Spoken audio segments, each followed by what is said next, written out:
Guys, yan na. Ginasuklayan niya yung baka niya guys.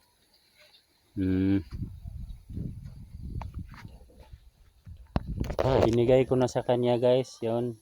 Sa kanya na yan guys. Sa anak ko guys. Sinuklayan niya palagi guys.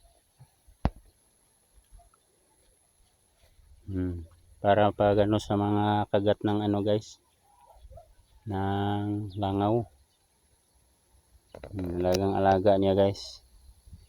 Yung baka niya guys. Bike. Yan guys. So.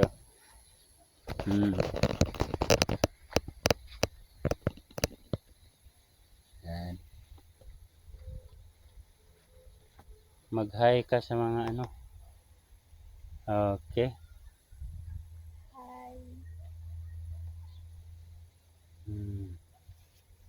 Guys, alagang alaga niya yung baka niya guys.